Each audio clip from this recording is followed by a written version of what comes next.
अंबेडकरवादी कोई है तो वो भारतीय जनता पार्टी है। दूसरे लोग तो नकली अंबेडकरवादी हैं।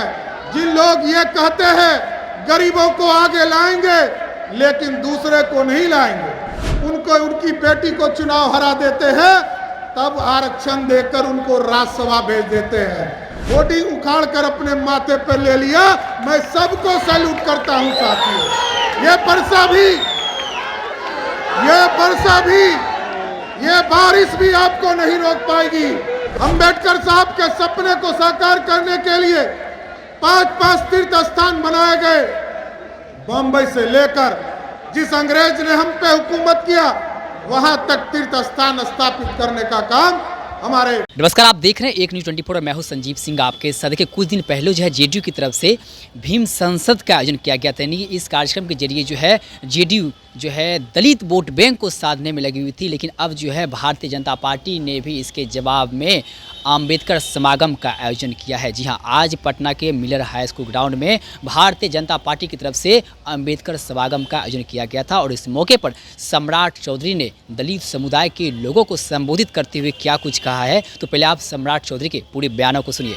कार्यकर्ता बारिश में भी खड़े रह सकते हैं, इसलिए आज भारतीय जनता पार्टी अंबेडकर समागम के माध्यम से साथियों यह स्पष्ट तौर पर बताना चाहती है, लगातार इस देश में अंबेडकर साहब ने जो सपना देखा था इस देश के लिए, उसको पूरा करने वाला कोई व्यक्ति है, उसका नाम सिर्फ और सिर्फ नरेंद्र मोदी है।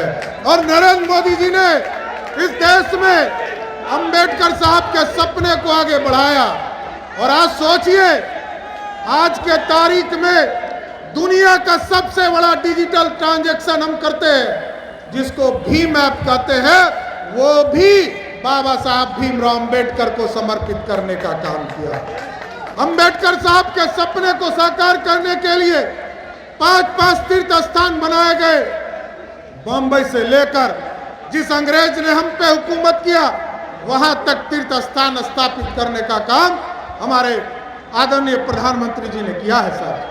लेकिन स्पष्ट है, आज जिस तरह लाखों की संख्या में पटना में आप लोग जुटे साथियों, ये बड़ा स्पष्ट दिखलाता है अंबेडकरवादी कोई है तो वो भारतीय जनता पार्टी है।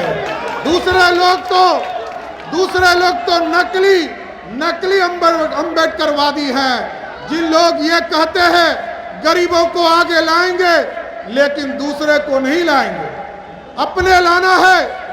आरक्षण की बात करते रहे लालू प्रसाद जी, सबसे पहले उनके लिए आरक्षण कौन है? अपनी पत्नी राबड़ी देवी को आरक्षण देते हैं। फिर कहते हैं कि मेरे लिए दूसरा आरक्षण कौन है? मेरा बेटा तेजस्वी यादव है। फिर कहते हैं तेज प्रताप यादव है। और फिर कहते हैं जब हमारे सांसद उनको उनकी बेटी को चुनाव हरा देते हैं, तब आरक्षण देकर उनको राज्यसभा भेज देते हैं। यही अंबेडकरवादी है क्या? अंबेडकरवादी है ये भारतीय जनता पार्टी है साथियों। कभी नंद किशोर जी अध्यक्ष हुआ करते थे, कभी मंगल पांडे जी हुआ करते थे, और आज सम्राट चौधरी अध्यक्ष है। कल किसी को पता नहीं कि कल कौन पार्टी का अध्यक्ष होगा। लेकिन ये जो बगल वाली 2 पार्टियां हैं साथियों, इसमें सबको पता है राजा तय है, राजा तय करेगा, पॉकेट से निकालेंगे। ये राष्ट्रीय अध्यक्ष हो गए और ये प्रदेश अध्यक्ष हो गए।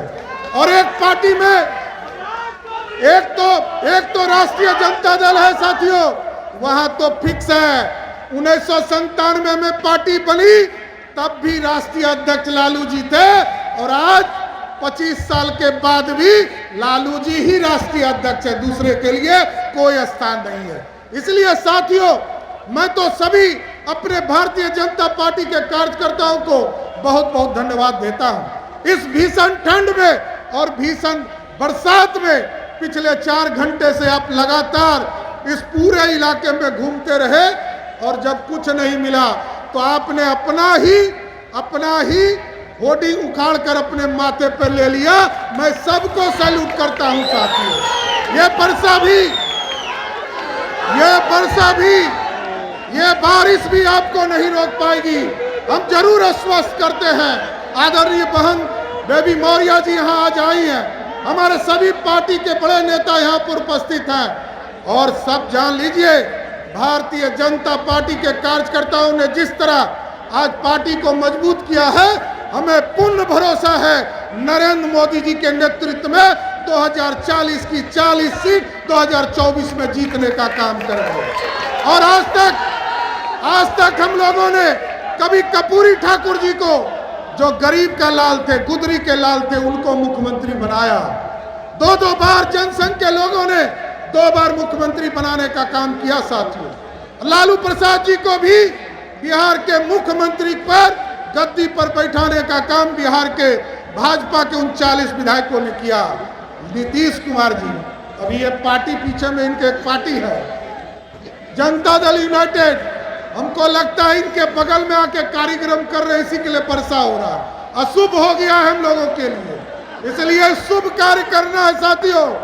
और 2025 में नीतीश कुमार जो बार बार पलटी मारते हैं, उस पलटासन को ही खत्म कर देना है और बिहार में भाजपा की सरकार बनाना है साथ। तो आपने सुना कि साफ तौर पे सम्राट चौधरी जी ये कह रहे हैं कि जिस तरह से अंबेडकर जी जो सपना देखे थे, उस सपनों को अगर कोई साकार कर रहे हैं तो वो भारतीय जनता पार्टी है। साथ ही साथ वो जेडीयू पर भी तंज कसते हुए कह रहे हैं कि ये जो है प्रोग्राम जेडीयू के बगल में किया गया, इसीलिए इस तरह का अशुभ जो है काम हुआ है। फिलहाल अब देखने वाली बात होगी कि दलित समुदाय को साधने में कहाँ तक भाजपा सफल हो पाती है और कहाँ तक जो है महागठबंधन के लोग जो है दलित समुदाय को जो है अपनी ओर खींचने में सफल हो पाते हैं। ये तो आने वाला वक्त बताएगा। फिलहाल अभी इस खबर में इतना ही। अगर खबर को देखते रहे 24, अगर आप हमारे इस वीडियो को यूट्यूब पर देख रहे हैं चैनल को सब्सक्राइब करें, अगर आप हम फेसबुक पेज पर देख रहे हैं पेज को जरूर फॉलो करें। सो ये पिंटू के साथ पटना।